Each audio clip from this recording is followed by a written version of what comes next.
часот мајчин јазик за 600 делинија. За 600 делинија. Добар ден, драги ученици.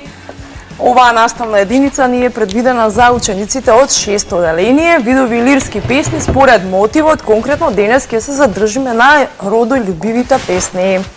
Што ќе научиме во текот на овој час? Најпрви ќе направиме едно кусо повторување за лириката како литературен род, ќе ги повториме особеностите и белезите, карактеристиката на лириката како литературен род. Ќе се запознаеме со поимот мотив, ќе умееме да го препознаеме мотивот во лирските песни и ќе се запознаеме со особеностите, односно карактеристиките на родолюбивите песни како дел од лирските песни. Ќе направиме едно кусо повторување лириката како литературен род. Особеностите, односно белезите на лириката како литературен род ќе ги разгледаме преку овие карактеристики: надворешна структура, клучен збор, кој изразува прашањето, стилски фигури и аудитивни и визуелни елементи. Знаеме дека секоја песна е напишана во стих. Стиховите може да бидат групирани во строфи. Песните кои што немаат строфи велиме дека се астрофични. Потоа, кој е клучен збор за лириката? Ако за епиката кажавме дека во епиката се раскажува, тогаш во лириката изразуваме чувства, емоции. Кој изразува? Во епиката кажувавме дека раскажува раскажувач, односно наратор, а во лириката велиме дека оној кој што ги изразува чувствата, односно емоциите, во една песна е лирскиот субјект. Многу често тој лирски субјект можеме да го пронајдеме и во песните, ќе видиме понатаму. Во секоја песна има стилски фигури. Тие прават дополнителна визуализација на самата песна и исто така даваат одредена сликовитост, музикалност и ритмичност. Како стилски фигури имаме дел од тие некои учено, некои ќе ги учиме во 7, во 8, во 9 делинија, можеме само да наведеме епитет, компарација, метафора, анафора, епифора, ономатопеја и така натаму.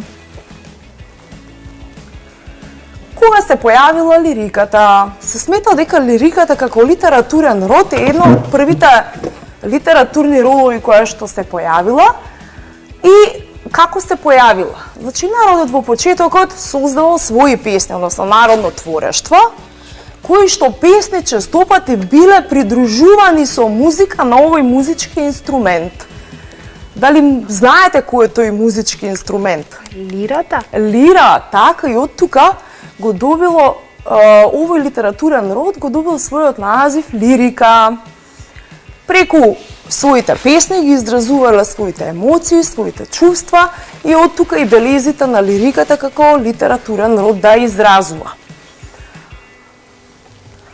Генерално во литературата постојат лирски видови, поделба, која што се дели на субјективна лирика, во која што се изразуваат чувства на лирскиот субјект, па тука спаѓа интимната, љубовната, песежната, патриотската, социјалната, рефлексивната поезија, возвишена лирика, ода, химна, дитирам, елегиска лирика, каде што постојат оние тажни чувства, тажачка песна, елегија, епитоф, и сатирична лирика, каде што спаѓа хумористична песна, значи некого исмеваме, не тера од другата страна го тера читателот да се насмее, сатирична песна, епиграм и така натаму. Со примена на наставната техника бура на идеи, во центарот гледаме го поставуваме поимот мотив. Дали можете вие да претпоставите или да дадете синонимни зборови кои што ве асоцираат на мотив? Мотив може да биде љубов. Така, мотив. Добра, ама синоним на зборот мотив. Значи, друг збор кој што има исто значење, различна форма.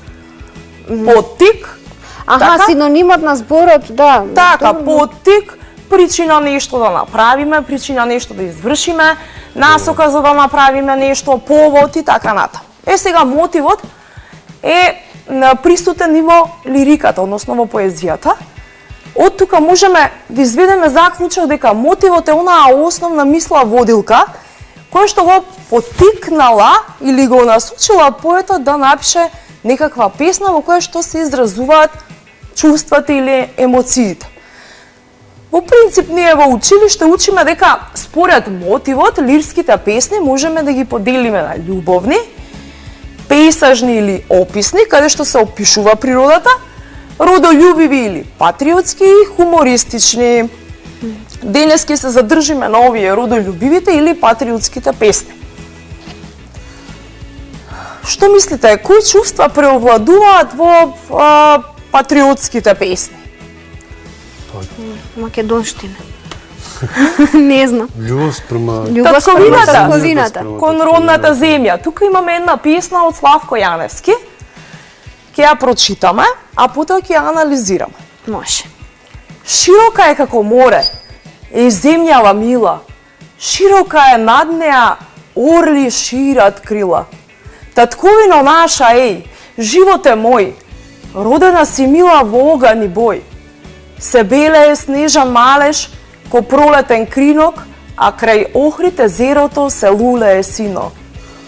Ој пенлива водо, ој брану мој злат, над тебе се движи галеб брз и млад. По Кочанско родно поле процветува орис, поздравуваат птици зора и Мавровските гори. Раскрили се цвету, пушти росен лист, гердани ти ниже поток мил и чист. Во струмичко сонце врело, а лафион грее. Велешкото грозие шуми, се злати и зрее. Можеме да ги видиме овие слики отстрана.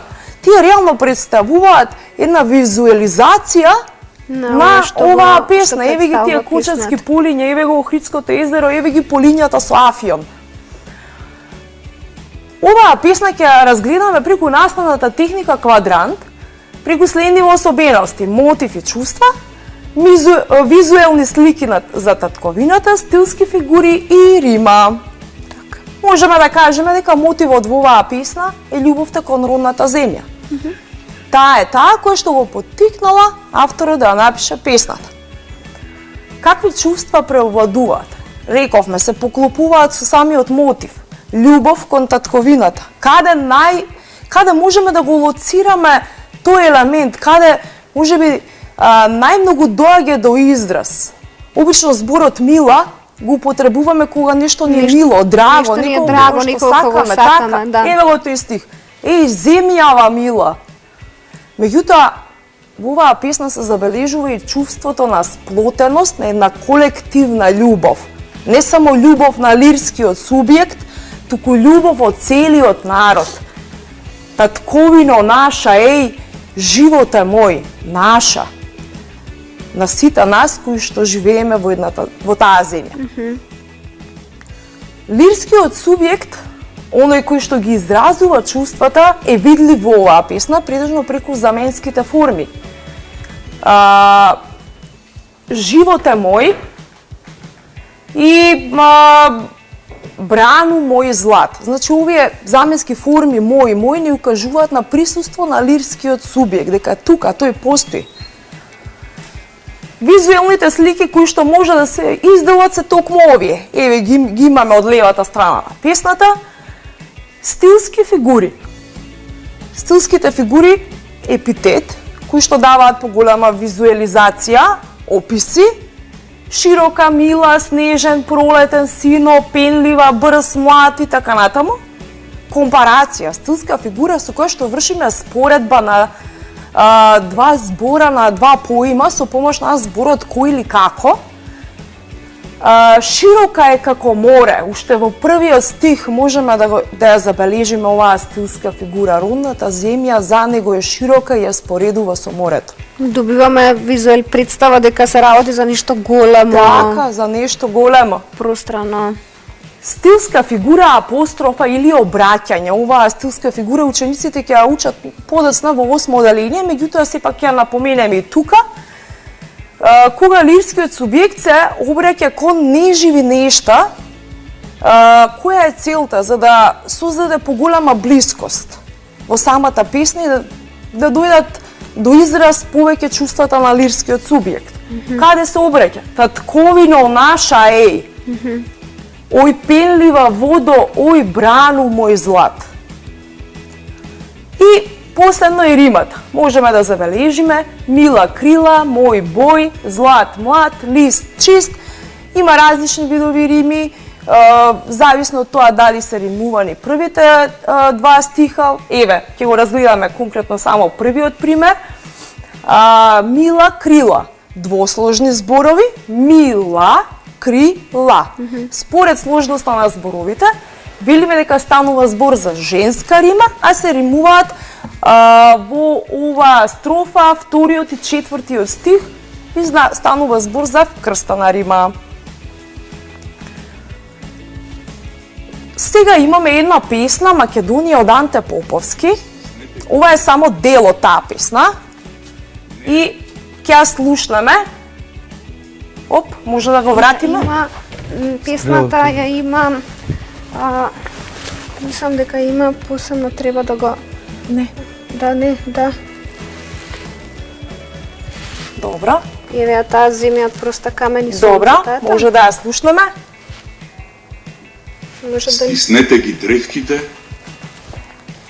неа ќе ја исцедите. Наслонете се врз каменот. Името ќе го чуете.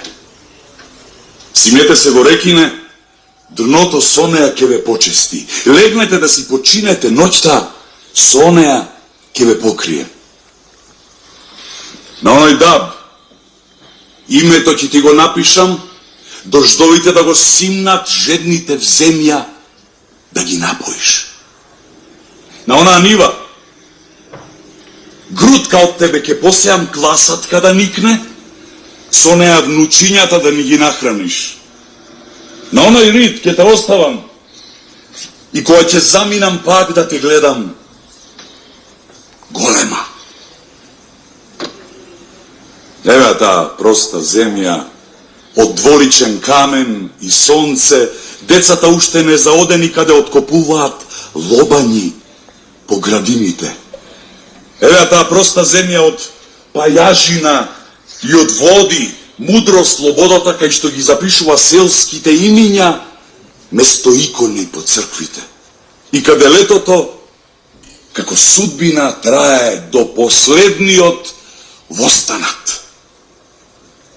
Еве таа проста земја од заморено дишење и од молк, низ која времето одминува и пак се враќа, со неа да го сподели лажното траење. Еве таа проста земја од грч и од чекање,